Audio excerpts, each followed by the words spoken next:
The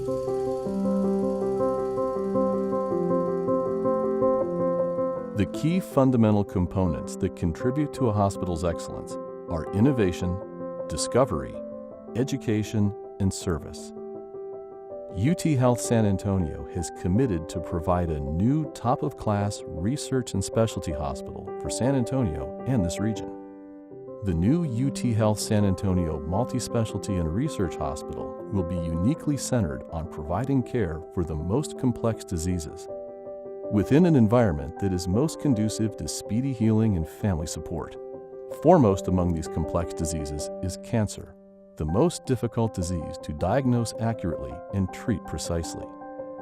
With cancer diagnoses being forecast to increase by 35% in our region over the next 10 years, now is the time to undertake this new flagship of expert inpatient care, advantaged by all the most innovative therapies, in order to make it possible for patients in San Antonio to stay close to home during their treatment. The new hospital will be connected to the Mays Cancer Center, a National Cancer Institute designated cancer center, so as to provide seamless commerce between inpatient and outpatient care. And, as is true of all our efforts, we will continue in our commitment to serve the public good through care that puts patients and families first and provides them with the best chances of excellent outcomes.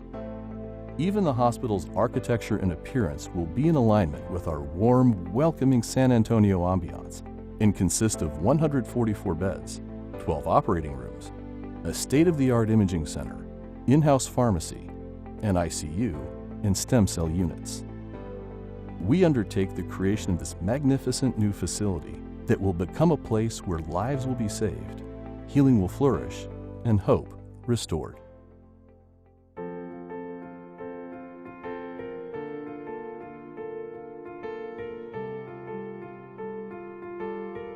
As the Executive Director of our National Cancer Institute designated Mays Cancer Center, I know this hospital will afford this region new opportunities for cancer care in all cancer types, including the ability to offer highly complex advanced cancer surgeries provided by multidisciplinary teams that are aided by a council of multi-specialty skilled tumor boards.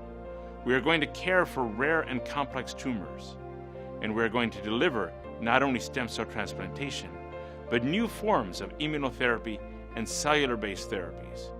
Each of these services will be integrated and complemented by an expansion in innovative clinical trials.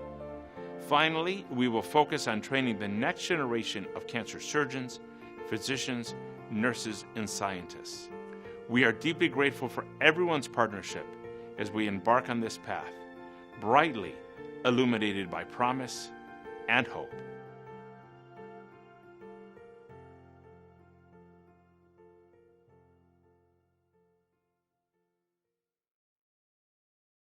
What my experience of being a cancer patient at the Mays Cancer Center was that I would have the cancer and they managed it so that my husband and my family didn't have to carry that logistical burden and could just be present for me as a patient. I never had a doubt that I would get world-class care and not have to leave my city to do it. My husband could come to chemo with me. I slept in my own bed at night. I didn't miss school plays or ballet recitals or back to school night because I was able to be in San Antonio, but not sacrifice at all. The cutting edge therapies, the best equipment, the top doctors were all right here, and that was so reassuring to me. And everyone has the ability to have that healing advantage and not have to make any of those trade-offs or decide which is more important. So much of what the Mays Cancer Center has that differentiates it from other treatment programs is that you can have a holistic approach to your care, that there's a team approach, and you can have your radiation, you can have your chemotherapy, you can have your other treatments all under one roof. But the reality is cancer patients often need hospitalization. Being able to provide that last piece of care all under one roof in an integrated way will be a game changer for cancer patients in San Antonio.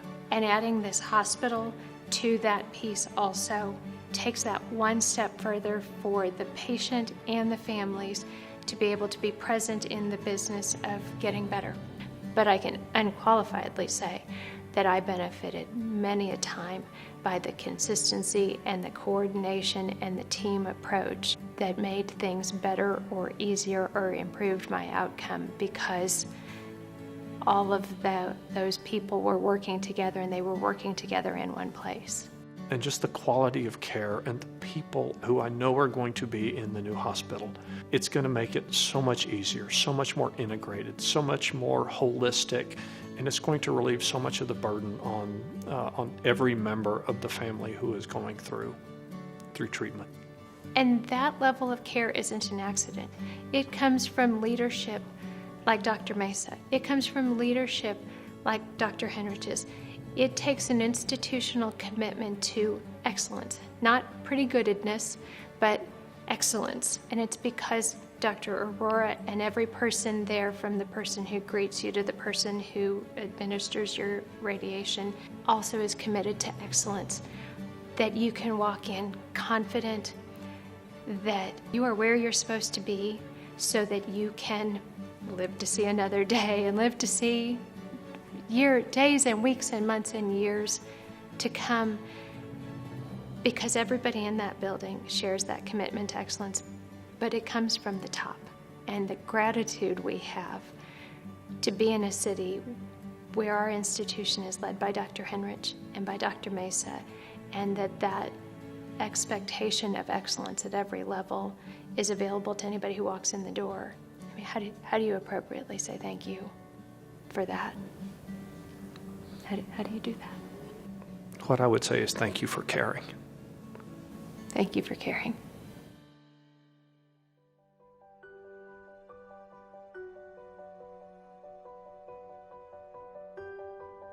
It was really the most difficult time of our life. And it started here in San Antonio because he was diagnosed with a problem, a blood work problem on a routine physical. It was suggested here that we go to MD Anderson and see about a diagnosis. Almost a year later, that it had been confirmed that he had myelodysplasia, and that there was one thing that could possibly cure it, and certainly make it better, and that was a stem cell transplant. And there was no way that he could have that transplant and stay in San Antonio. When we went to Houston, I really wasn't alarmed. I thought, well, we'll have that and we'll come home. But I had to go to a training session because when you have a stem cell transplant, somebody has to be trained to take care of the patient. And I went to the first training, and it was the first time I found out we were going to have to stay in Houston for 4 solid months, and we wouldn't be able to come home even for a day. It is not the same when you have 4 plates and a few dishes and 2 or 3 pots. It isn't quite as easy to fix all of the meals that you have to fix. So I did every day I missed my kitchen. I couldn't even work the television and all the television stations on the TV that we had. I just think it's the comfort of being able to go outside in your backyard. The very simplest things that you have that make your house a home, you didn't have. One of the things that it really would have helped Bill is just the calmness of being at home, and not because we did have to go into the hospital every single day for the blood test. So we had a mission, and we went there and went back. But if he had been able to come home every day, I think he could have released the tension of the hospital so much faster and better. It's not a miracle cure, but it goes a long way to making you calm. And when you're calm, you can heal a lot better.